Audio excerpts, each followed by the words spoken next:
안녕하세요, 김과배 경제부동산입니다. 구독, 좋아요 부탁드립니다. 드디어 실거래가 하락이 확산되고 있습니다. 재건축발 상승세와 역대급 거래 실종이 혼전 양상이 펼쳐지고 있지만 지금 흐름이라면 대세 하락 가능성도 커지고 있습니다. 부동산이 늘 우상향한다고 믿는 것은 과거 인구가 꾸준히 증가하고 공급이 부족했을 때의 이야기지, 지금은 대폭락 후에 매수가도 회복하지 못할 아파트들이 수두룩할 것으로 전망됩니다. 상담 안내는 02501-7554, 유료 상담은 010-3999-8808입니다. 전화 주십시오. 집을 잘못 잡으면 회복도 못하고 평생 가난하게 살 수도 있습니다. 자, 아파트 실거래가 하락 속출, 대폭락 후에 회복도 못한다. 이게 오늘 키포인트예요. 우상향하는 아파트들이 이게 정해져 있어요. 집이 넘쳐나고 인구 줄면요, 다음 상승장에는 회복도 못하는 것들이 더 많이 늘어날 수 있습니다. 지금 이게 부동산인데 부동산에 대해서 관역을 지금 맞추려고 하고 있네요. 자, 이제 대책도 그렇고 흐름도 그렇고 거품도 그렇고, 자, 이제 부동산 투기 잡는 3인방 오세훈, 이재명, 김두관 여야가 지금 섞여 있죠. 집 잡는 사람이 인기를 얻고 대통령이 되는 거예요. 부동산 투기 잡는 3인방.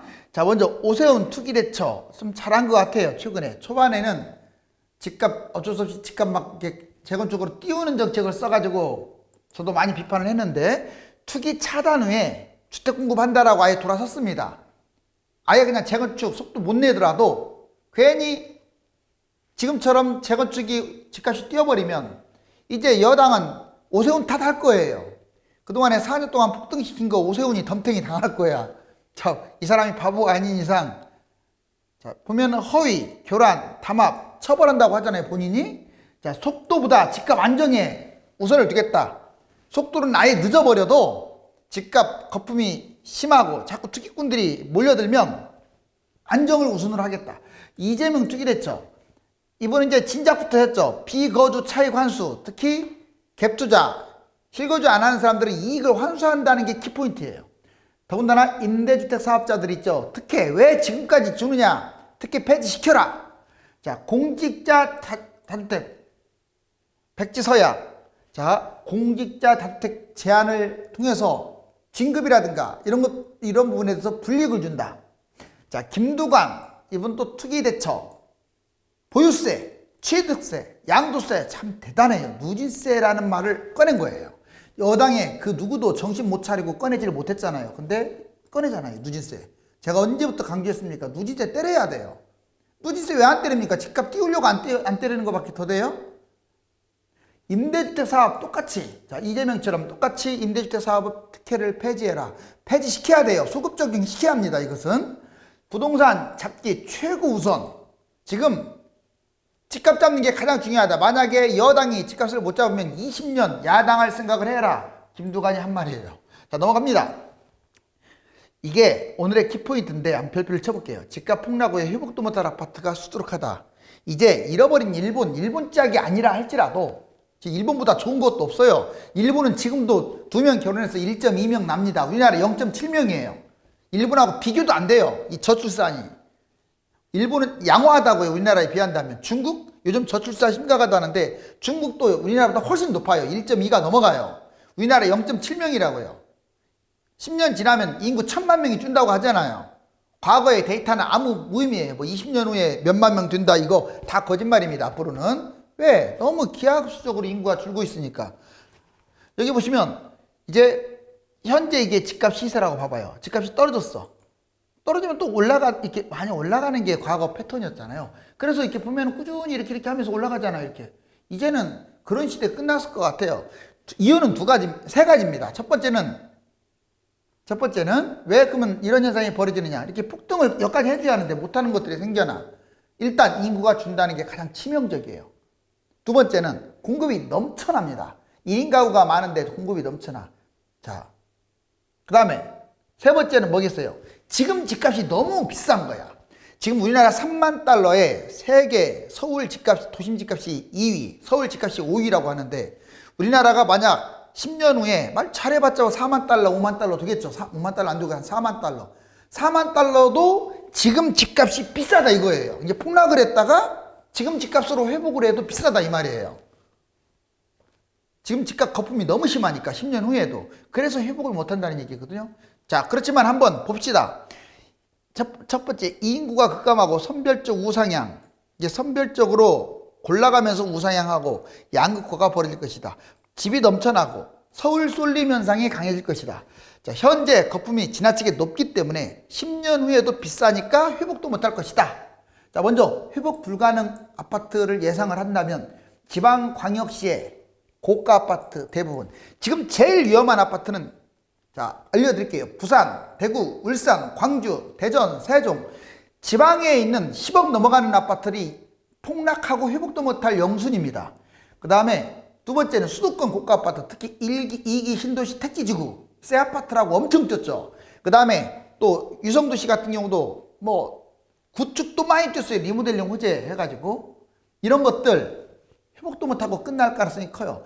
그러니까 집값이 한 10억 이상, 수도권이나 서울은 한 15억 이상.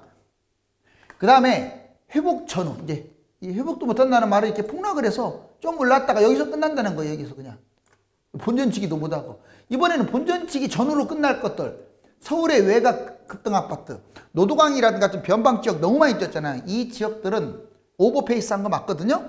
그것들은 뭐 신고가도 찍겠지만 못 찍을 수도 있고, 즉 지금 집값 잡으면 폭락을 해서 참 마음고생만 하다가 다음에 본전치기하고 끝나지 않을까라고 저전망이 돼요. 그러면 이제 누가 신고가를 찍느냐? 회복구 신고가. 자, 주로 서울 대부분 지역, 서울이 아직도 집값이 비싸지만 서울하고 수도권 지방하고 이렇게 양극화가 벌어질 것 같아요. 서울이 왜 뛴다고 보냐면 집값 거품은 심한데 희소성 때문에 그래요. 강남 한강권, 뭐 모두 강남 한강권이 좋다는 얘기는 아니에요. 그래도 상대적으로 신고가를 찍을 것 같고, 수도권에서는 3기 신도시, 분양가 뭐 5억이 됐든 7억이 됐든 분양가에서 스타트 끊는 거잖아요. 3기 신도시가 제일 좋아요. 물론 당첨이 돼야지만. 그리고 중저가 아파트, 상대적으로 대단지인데도 별로 못 가는 아파트들은 신고가 찍을 수 있어요. 자, 부동산 대폭락 신호탄 6가지를 한번 간단하게 정리. 먼저 고가 아파트 가격 하락. 지금 왜 대세하락을 지금 진단하느냐? 비싼 아파트들이 추락하고 있어요. 특히 강남 아파트, 선도 아파트 지수가 추락하고 있잖아요. 재건축만 지금 일부 뛰다가 조금 정체 중이죠.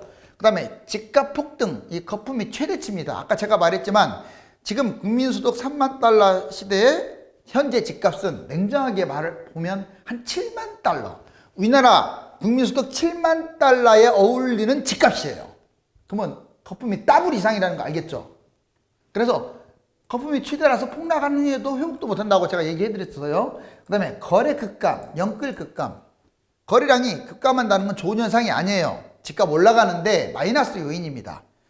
자, 지금 다주택자들, 임대주택 사업자들이 버티기 때문에 거래량 없는데도 집값이 뛰었지만 계속 버티는 데는 한계가 있거든요. 영끌, 지금 가뜩이나 영끌, 지금은 영끌 할 수도 없어요. 왜냐면 너무 지금 집이 비싸.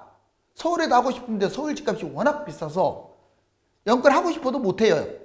그리고 두 번째는 갭 투자. 이게 서울 같은 경우는 50%대밖에 안 돼. 55%. 전세값 비율이. 내 돈이 거의 5억, 6억, 7억, 8억 이렇게 있어야 집을 잡는 거야. 공급 폭탄에 매물 폭탄. 공급 폭탄은 뭐냐? 앞으로 이제 예정되는 3기 신도시 택지지구 엄청난 공급이 나올 것이고, 매물. 지금 팔지 못한 다주택자, 임대주택 사업자, 갭 투자자, 이런 사람들의 매물이 넘쳐날 겁니다. 그리고 인구는 아주 기하급수적으로 급감하고 1인 가구가 증가한다는 것도 아주 위험 요인이에요. 대선 이슈. 자, 여러분들이 이제 왜 지금 문재인 대통령 20%대로 지지율이 추락했을까요? 이거 심각한 거예요. 잘 버틴다고 생각했는데 20%. 다른 거 하나도 없습니다. 집값 폭락시키겠다고, 원상복귀시키겠다고 거짓말해놓고 지금 집값이 최악으로 가고 있기 때문에 지지율이 폭락하는 거예요. 금리 인상 이슈도 있고요. 자, 그럼 넘어가 보면 집값 5월 이후 단기 급등 원인. 근데 일각에서는 이제 단기 급등. 그렇죠. 왜? 지금 항상 여름만 되면 폭등을 했거든요. 이 시점 4월, 5월부터 반등하기 시작해서 6, 7, 8, 9. 자, 몇 년도부터냐면 2016년부터 그래 왔어요. 볼까요? 자, 집값 단기 급등 이번에도 할까? 재건축이 일단 뛰고 있다. 강남, 목동, 여의도 상승, 재건축 상승 일반 확대. 지금 이제 재건축 잡겠다고 한 다음에 거래량이 없는 상태지만 호가가 내려가지는 않고 있어요. 아직도 강세입니다. 여름장에 항상 뛰어왔어. 2016년 6월달 이후에 6, 7, 8, 9 계속 뛰었어요. 16, 17, 18, 19, 20년 5년 동안. 그러면 21년 올해도 뛸 것이다. 지금 5년 동안 연속. 여러분들 한번 과거 봐봐요. 여름 내내 뛰었죠. 그러니까 여름에 대책이 많이 나온 거야. 너무 뛰다 보니까. 이번에도 뛸 것이다. 부동산에 대해서 무대책. 지금 부동산 전시 상황임에도 나몰라라 태평성대인 부동산 정책을 담당하는 당국자들, 여당, 야당, 국회. 부동산 투기 대책이 아예 없어요. 대출, 종부세 오히려 규제 완화나 꺼내고 있고요. 이것도 갈팡질팡. 이러니 집값이 또 올라갈 것이다. 매수 지수가 상승 전환했습니다. 큰 틀은 하향세로 가다가 최근 1, 2주 동안 약간 좀 이렇게 최근 한 2, 3주 동안 상승 전환했다. 매수 지수가 약간 턴했다는 것은 기분 좋지는 않아요. 다행인 건 다시 또 정체돼 가지고 혼전 양상이다. 자, 부동산 사이클 강남부터 추락. 지금 서울 상급지, 지금 강남 상급지라고 할 수 있는 강남권 여기가 지금 전반적으로 지금 흐름이 나빠요.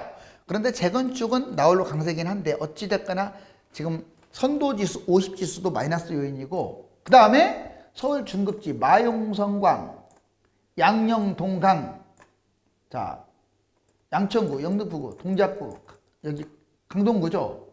이렇게 이 중급지들도 지금 이제 따라갈 겁니다.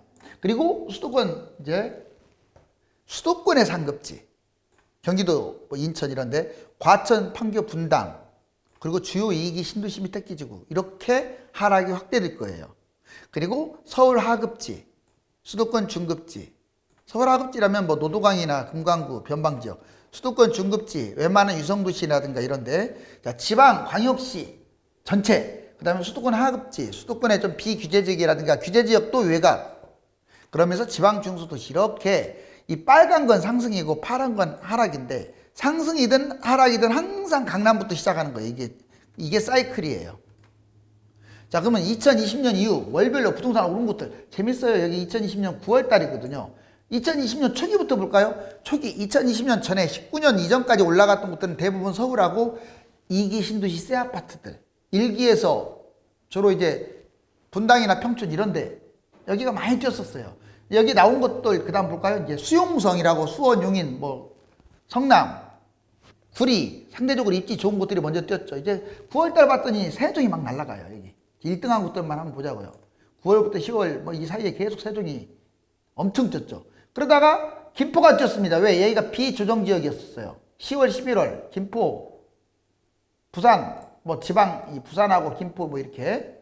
그리고 이제 11, 12월 접어들면서 부산, 대구, 뭐 울산 지방이 완전히 휩쓸어 버리죠. 그러다가 이제 12월 넘어서부터는 광역시는 약간 주춤하면서 고양시가 완전 몇 주 연속 1위를 합니다. 그동안에 올라가지도 않았던 고양시, 그리고 의정부시, 뭐 남양주시 일부, 고양시. 그러면서 좀 뛴 게 어디냐, 한 2월 이후에 뛴 것들이 여기 보시면 계속 고양시 올라가면서 이제 안산시, 인천시, 시흥시, 최근까지 안산, 인천, 시흥, 주로 수도권의 변방지역 거의 1, 2, 3등 다 차지하고 있잖아요. 그러면 이제 앞으로 어디가 더 뛰냐? 여기가 좀 더 뛸 것 같아요. 만약에 지금 집값이 또 올라간다면 이제 이런 곳들이 또 올라가겠죠. 다 따라서 다시 서울이라든가 수도권, 수용성 여기서부터 뛰겠죠. 자, 일자리는 없고 집값은 오르고 부산 인구 석 달 만에 이렇게 유출됐답니다. 아유, 여기 보시면 인구가 엄청나게 줄어들고 있죠. 부산 인구. 부산 이유가 아니에요. 대구, 뭐 대전. 앞으로 지방 인구는 급추락합니다. 왜 부산이 100주 연속 하락한 줄 아세요? 그 얼마 전에 19년까지 인구가 주니까 그래요. 근데 사람들은 그걸 또 까먹었어. 산업체도 줄었잖아요. 거기도 문제 생겼고. 그러면 당연히 집값은 떨어질 수밖에 없는데, 이번에는 개나 고리나 소나 말이나 다 뛰니까 따라간 거지. 앞으로는 좀 제가 회복도 못할 곳들이 넘쳐난다고 조심하라고 했죠.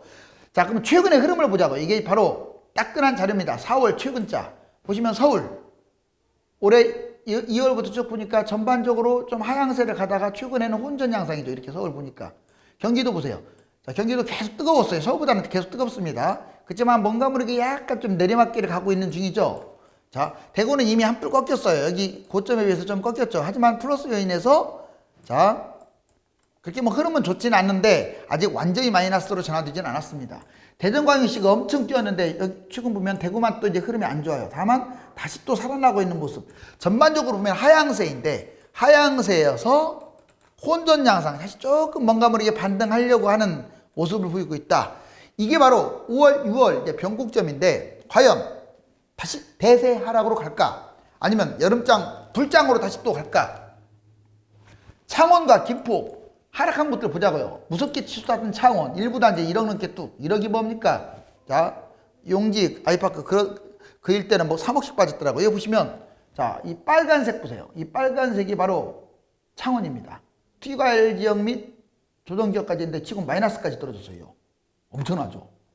이거 볼 것도 없이 이렇게 내려가겠는데요. 창원은 특히 집값이 폭락하기로 유명한 곳이에요. 예전에도 반토막 났잖아요. 4억짜리가 2억대로 반토막 났어요. 대부분.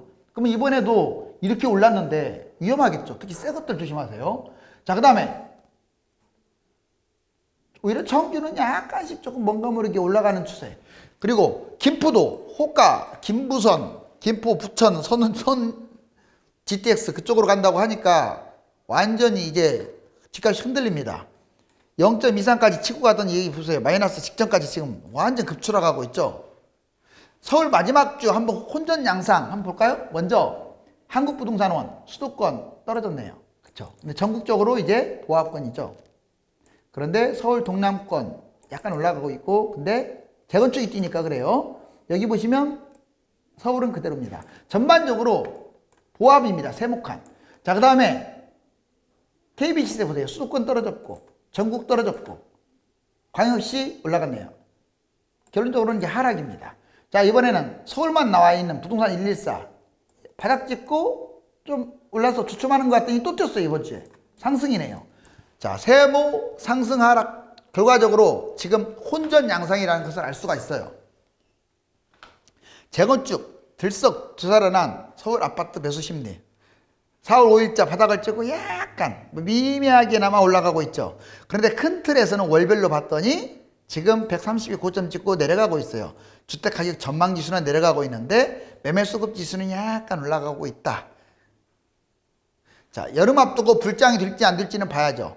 집값 잡는 정당이 대통령 된다. 아까 말씀드렸잖아요. 지금 대통령 지지율 불과 3월달 40, 얼마 전에 50 근처까지 갔는데 지금 20% 완전히 처음으로 30%가 붕괴됐어요. 그럼 왜 붕괴됐느냐? 부정평가 1위가 뭐냐? 부동산이에요. 여기 써있잖아요. 부동산.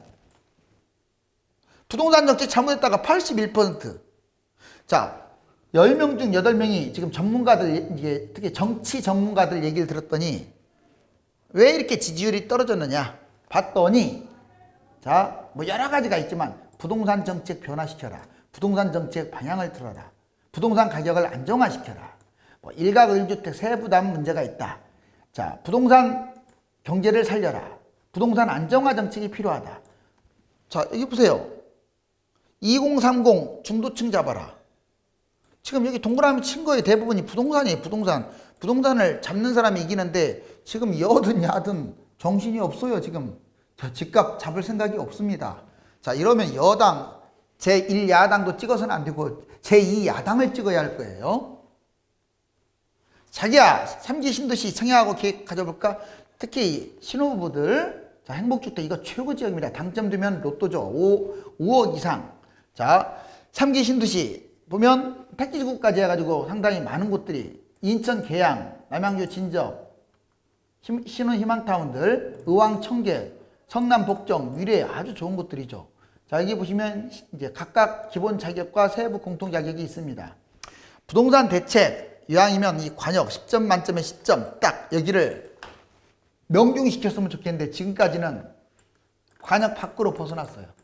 관역 근처도 못 갔습니다. 이렇게. 자, 이제는 좀 제대로 좀 여기 관역 맞춥시다. 지금은 부동산이 부족하여 거품이 커진 것이 아니라 다주택자들에게 주택 쏠림 현상이 커진 데다가 집값 거품이 계속되면서 너도 나도 영끌과 갭투자로 분에 넘치는 매수를 하였기 때문입니다. 거품이 꺼지는 앞으로의 시장은 어떠할까요? 감사합니다.